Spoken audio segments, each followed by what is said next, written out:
നമുക്കൊരു ചോദ്യം നോക്കാം. താഴെ പറയുന്നവയിൽ ഇന്ത്യയുടെ ഭരണഘടനാ നിർമ്മാണ സഭയിൽ അംഗമായിട്ടുള്ള വനിതകൾ, വളരെ ഫേമസ് ആയിട്ടുള്ള ചോദ്യമാണ്, വനിതകൾ ആരെല്ലാം എന്നുള്ളത്. ഇത് മുമ്പും ഒരുപാട് തവണ ചോദിച്ചൊരു ചോദ്യമാണ് അല്ലെ, വനിതകൾ ആരൊക്കെയാണെന്നുള്ളത്. അപ്പോൾ വനിതകളുടെ എണ്ണം, വനിതകൾ ആരൊക്കെയാണ്, കോൺസ്റ്റിറ്റ്യൂഷൻ അസംബ്ലിയിൽ എത്ര വനിതകളുണ്ട്, അങ്ങനത്തെ കാര്യങ്ങളൊക്കെ നന്നായിട്ടൊന്ന് ഓർത്തു വെക്കുന്നത് നന്നായിരിക്കും. അപ്പൊ എന്തൊക്കെയാണ് ഓപ്ഷൻ കൊടുത്തത്? അമ്മു സ്വാമിനാഥൻ, ദാക്ഷായണി വേലായുധൻ, ദെൻ രാജ്കുമാരി അമൃത് കൗർ, ദെൻ സരോജിനി നായിഡു എന്നിങ്ങനെയാണ് കൊടുത്തിരിക്കുന്നത്. അപ്പൊ ഇപ്പൊ നമുക്കൊന്ന് നോക്കി വരാം അല്ലെ, ആരൊക്കെയാണ് പ്രധാനപ്പെട്ട ഡീറ്റെയിൽസ് ഇവിടെ എന്തൊക്കെയാണ്. ഇപ്പൊ വിഭജനത്തിന് മുമ്പ് നമ്മൾ, ഇന്ത്യ പാക് എന്ന് പറയുന്ന വിഭജനത്തിന് മുമ്പ് 17 ആയിരുന്നു നമ്മൾ എന്ത് ചെയ്യുന്നത്, വനിതകളുടെ റെപ്രസെന്റേഷൻ. 17 എന്ന് പറയുന്നത്, 17 എന്ന് പറയുന്ന ഒരു നമ്പർ ആയിരുന്നു. ദെൻ വിഭജനത്തിന് ശേഷം 15 അത് കുറഞ്ഞു. ഇപ്പൊ രണ്ടും ഓർത്ത് വെക്കണം, 15ഉം 17 നമ്പർ കേട്ടോ. ഇനി നമുക്ക് നോക്കാം, ഈ പറയുന്ന യെല്ലോ കൊടുത്തതിന് എന്തോ ഒരു പ്രത്യേകതയുണ്ട് എന്ന് നിങ്ങൾ മനസ്സിലാക്കി വെക്കണം. യെല്ലോ കൊടുത്തത് എന്താണ്? അവരൊക്കെ എന്താണ്, കേരളത്തിൽ നിന്നുള്ളവരാണ്. ആനി മസ്ക്രീൻ, അമ്മു സ്വാമിനാഥൻ, ദാക്ഷായണി വേലായുധം. ഇവരെ 3 പേരെ നമ്മൾ മുമ്പ് കണ്ടു അല്ലെ. ഇവിടെ കൊടുത്ത 3 പേര് നമ്മളിവിടെ കണ്ടു, ദാക്ഷായണി വേലായുധം. അപ്പൊ അതവിടെ ഓക്കെ ആണ് അല്ലെ, അവിടെ അവരൊക്കെ ഉണ്ടെന്ന് നമ്മൾ മനസ്സിലാക്കി. അപ്പൊ ഇവരൊക്കെയാണ് നമ്മൾ എന്താണ്, കേരളത്തിൽ നിന്ന് മലയാളികളായിട്ടുള്ള വനിതകൾ എത്ര പേരായിരുന്നു? അപ്പൊ 3 പേരാണ്. 3 പേരെ പേരുകളും നമ്മൾ നോക്കണം. Annie Mascarene, Ammu Swaminathan, then Dakshayani Velayudham. Then Begum എന്താണ്, ഐസാസ് റസൂൽ, ദെൻ സരോജിനി നായിഡു, എന്താണ്, സുജേത കൃപലാനി, രാജ്കുമാരി അമൃത് കൗർ. ഓക്കെ, ഇതാ രാജ്കുമാരി അമൃത് കൗർ. അപ്പം എന്താണ് ആൻസർ വരുന്നത്? എല്ലാം. ഓക്കെ, ഇവയെല്ലാം എന്നുള്ളതാണ് ആൻസർ വരുന്നത് അല്ലെ. അതേസമയം മലയാളികളായിട്ടുള്ള വനികൾ ചോദിച്ചാൽ നമുക്ക് എന്ത് ചെയ്യായിരുന്നു? എന്തായിരുന്നു അവിടെ? ഓപ്ഷൻ ഒന്നുമില്ല. ഇവ എലിമിനേറ്റ് ചെയ്തിട്ട് നമുക്ക് ചെയ്യേണ്ടി വരും. ഓക്കെ. ദെൻ വിജയലക്ഷ്മി പണ്ഡിറ്റ്, ദുർഗാബായ് ദേശ്മുഖ്, ലീല റോയ്, രേണുക റോയ്. 2 റോയ്കൾ വന്നു കേട്ടോ, ലീല റോയ്, ദെൻ രേണുക റോയ്. ദെൻ മാലതി ചൗധരി, കമല ചൗധരി. അപ്പം 2 മാലകൾ വന്നു കേട്ടോ, 2 മാലകൾ. അപ്പോൾ നിങ്ങൾ എങ്ങനെ രീതിയിൽ കണക്ട് ചെയ്ത് വെക്കാം. ഹൻസ് ജീവറായി മേധ, പൂർണിമ ബാനർജി. ഓക്കെ, ഇത് വീണ്ടും വീണ്ടും റിപ്പീറ്റ് ചെയ്ത് മനസ്സിൽ നമ്മൾ ഓർത്ത് വെക്കുക എന്നുള്ളതാണ്. കാരണം മലയാളികളെ മാത്രം ഓർത്ത് വെച്ചാൽ പോരാ, മറിച്ച് എന്ത് ചെയ്യുന്നത്, മറ്റുള്ളവരും കൂടി ചോദിക്കുമ്പോൾ നമുക്ക് മനസ്സിലാവണം. അപ്പോൾ ഒരു ഉദാഹരണം നമുക്ക് മനസ്സിലായി. അപ്പോൾ ഈ പേരുകൾ ഏറ്റവും ഫെമിലിയർ ആയിട്ട് അത് നിങ്ങൾക്ക് എന്ത് ചെയ്യണം, ഇതല്ലാത്ത പേര് വന്നാൽ ഇതാണ് എന്ന രീതിയിൽ ഐഡന്റിഫൈ ചെയ്യാൻ സാധിച്ചാൽ തന്നെ നമ്മൾ എന്ത് ചെയ്തു, അപ്പോൾ അത് നമ്മൾ രക്ഷപ്പെട്ടു അല്ലേ. ഓക്കെ, നമുക്ക് കണ്ടിന്യൂ ചെയ്യാം. അപ്പം ആ ക്വസ്റ്റ്യൻ അവിടെ നിങ്ങൾക്ക് ഓക്കെ ആണെന്ന് വിചാരിക്കുന്നു. ഇപ്പൊ റീസെന്റ് ആയിട്ട് ചോദിച്ചൊരു ചോദ്യമാണത്. ഇവരുടെ പിക്ചേഴ്സ് ഒക്കെ കൊടുക്കുന്നുണ്ട്. ദാക്ഷായണി വേലായുധം, ഹെൻസ് എന്ത് ചെയ്യുന്നത്, ജീവറായി മെഹ്ത, എല്ലാവരും ചിത്രങ്ങളും നൽകിയിട്ടുണ്ട്. നോക്കുക കേട്ടോ, ജസ്റ്റ് ഒന്ന് നോക്കി പോവാം. എന്നാലും റിപ്പീറ്റ് ചെയ്താലേ നമുക്ക് എന്തെങ്കിലും ഓർമ്മയിൽ നമുക്ക് നിൽക്കത്തുള്ളൂ. ഓക്കെ, നമുക്ക് നോക്കാം അടുത്തത് എന്താണ്. ഇന്ത്യൻ ഭരണഘടനാ നിർമ്മാണ സമിതിയുടെ ബന്ധപ്പെട്ട ശരിയായ പ്രസ്താവന. ഓക്കെ, നിർമ്മാണ സമിതിയുമായി ബന്ധപ്പെട്ട ശരിയായ പ്രസ്താവന ഏതൊക്കെയാണെന്ന് ചോദിക്കുന്നത്. നമുക്ക് ഒന്ന് വായിച്ചു നോക്കാം. എന്തൊക്കെയാണ് പ്രസ്താവന? ഭരണഘടനാ നിർമ്മാണ സഭ എന്ന ആശയം മുന്നോട്ട് വെച്ചത് എം.എൻ. റോയ് ആണ്. ഓക്കെ, എം.എൻ. റോയ് 1934 എന്നാണ് പറയുന്നത്. നമുക്ക് നോക്കാം. ആദ്യ സമ്മേളനം നടക്കുന്നത്, ഇവിടെ എം.എൻ. റോയ്. ദെൻ ആദ്യ സമ്മേളനം നടക്കുന്നത് എന്താണ്? 1946 ഡിസംബർ 9. 1946 ഡിസംബർ 9. ഓക്കെ, രണ്ടാമത്തെ സ്റ്റേറ്റ്മെന്റ്. ഭരണഘടന എഴുതി തയ്യാറാക്കി അംഗീകാരം ലഭിച്ചത് 1949 നവംബർ 26. നമ്മൾ കോൺസ്റ്റിറ്റ്യൂഷൻ ഡേ ഒക്കെ പറഞ്ഞ് ആചരിക്കുന്നത് ആ ദിവസമാണ്. സഭയുടെ ആദ്യ പ്രസിഡന്റ് ഡോക്ടർ രാജേന്ദ്ര പ്രസാദ് ആണ് എന്നാണ് നാലാമത്തെ സ്റ്റേറ്റ്മെന്റ്. അപ്പൊ ഇങ്ങനെ 4 സ്റ്റേറ്റ്മെന്റ് തന്നിട്ടുണ്ട്. അപ്പം ഞാൻ നമുക്ക് നോക്കാം. ആദ്യത്തെ സ്റ്റേറ്റ്മെന്റ് നോക്കുകയാണെങ്കിൽ എം.എൻ. റോയ് തന്നെയാണ് ആദ്യമായിട്ട് ഭരണഘടനാ നിർമ്മാണ സഭ എന്ന് പറയുന്ന ആശയം മുന്നോട്ട് വെക്കുന്നത്.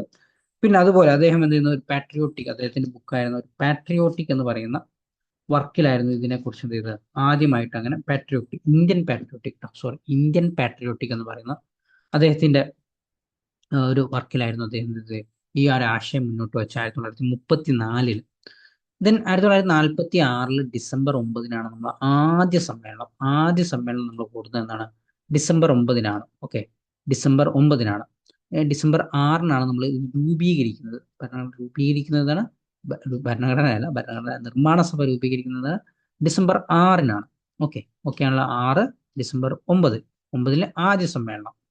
ഇനി ഭരണഘടന എഴുതി തയ്യാറാക്കി അംഗീകാരം ലഭിച്ച വർഷം ഏതാണ്? 1949.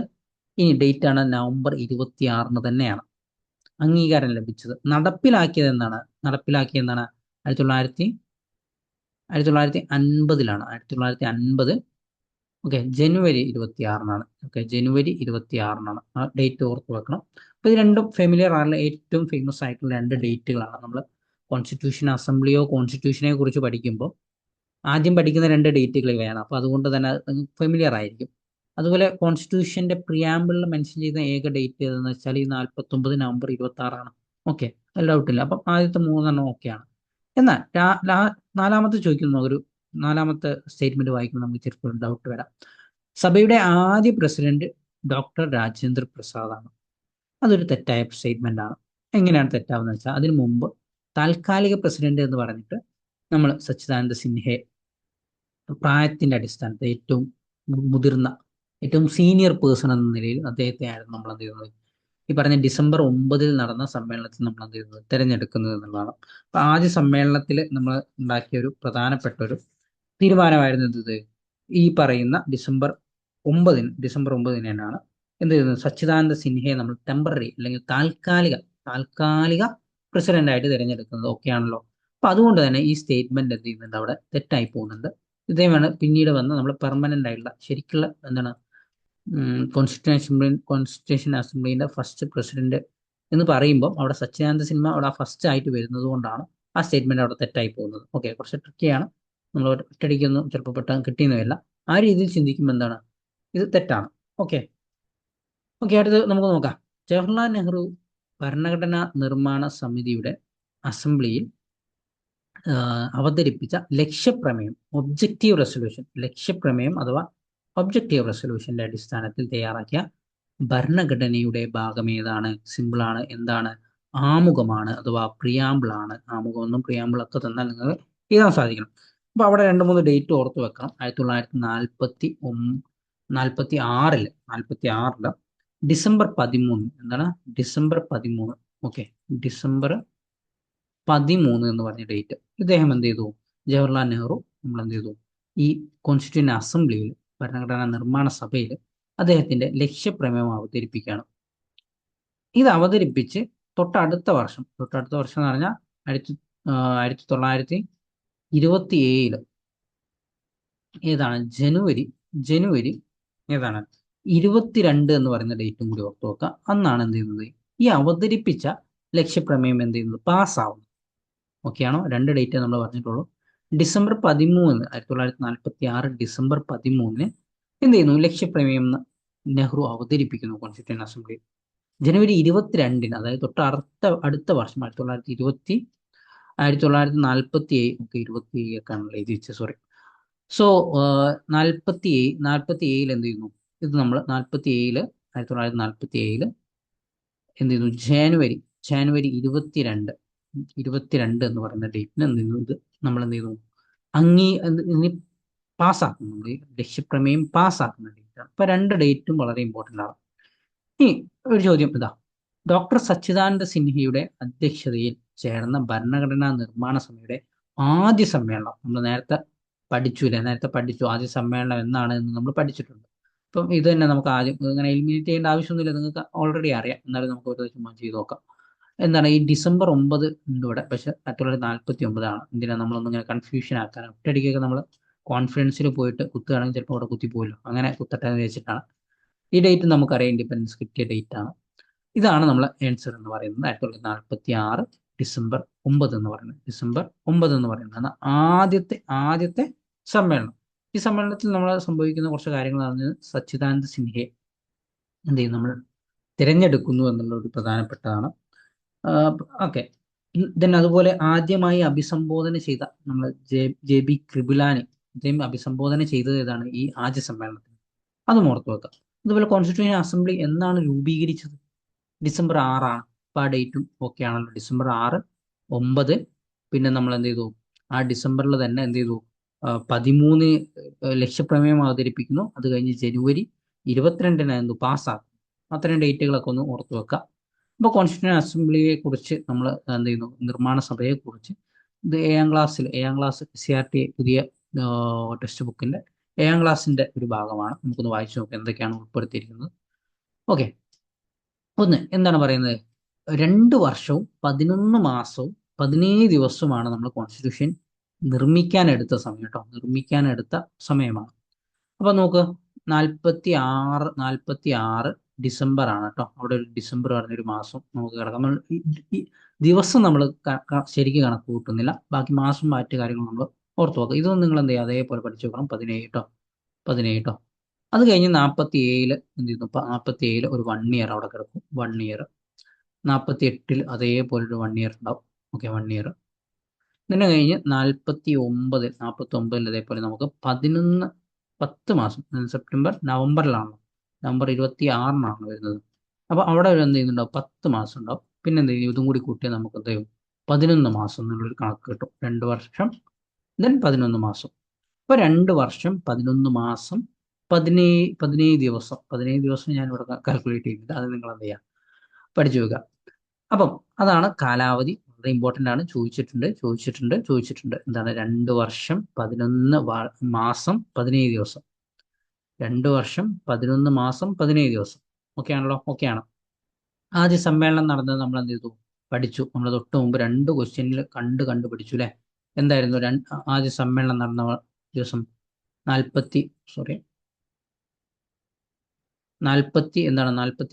ഡിസംബർ 9-നാണ് കേട്ടോ, ഡിസംബർ 9-നാണ്. അപ്പൊ രൂപീകരിച്ചത് എന്നായിരുന്നു ഡിസംബർ 6-നായിരുന്നു അല്ലെ, ഡിസംബർ 6-നായിരുന്നു അല്ലെ. ഓക്കെ ആണല്ലോ, ഓക്കെ ആണ്. ദെൻ തിരഞ്ഞെടുക്കപ്പെട്ട ആദ്യ അധ്യക്ഷൻ അഥവാ പ്രസിഡന്റ് ആരാണ്? ഡോക്ടർ രാജേന്ദ്ര പ്രസാദ് ആണ്. എന്നാൽ നമ്മളെ സച്ചിദാനന്ദ സിൻഹ എന്തല്ല, നമ്മൾ തിരഞ്ഞെടുക്കപ്പെട്ടതല്ല. അദ്ദേഹം എന്താണ്, അദ്ദേഹത്തിന്റെ പ്രായത്തിന്റെ ബേസിൽ അന്നത്തെ കോൺസ്റ്റിറ്റ്യൂഷൻ അസംബ്ലി ഏറ്റവും സീനിയർ ആയിട്ടുള്ള പേഴ്സണെ നമ്മൾ അങ്ങനെ തിരഞ്ഞെടുത്ത, അല്ലാതെ വോട്ട് ചെയ്ത് തിരഞ്ഞെടുത്തൊന്നല്ല. ഭരണഘടന അംഗീകരിച്ച് ഒപ്പുവെച്ചത് എന്നാണ് 1949 നവംബർ 26-ആണ്. വളരെ ഇമ്പോർട്ടൻ്റ് ആണ്. എന്നാൽ നമ്മൾ കോൺസ്റ്റിറ്റ്യൂഷൻ ഡേ ഒക്കെ ആയിട്ട് നമ്മൾ ആചരിക്കുന്നത് അല്ലെ. നിലവിൽ വന്നത് എന്നാണ് 1950 ജനുവരി 26-നാണ്. അന്നാണ് നമ്മൾ റിപ്പബ്ലിക് ഡേ ആയിട്ട് ആചരിക്കുന്നത് അല്ലെ. അപ്പൊ അത് രണ്ടും ഡേറ്റും ഇമ്പോർട്ടൻ്റ് ആണ്.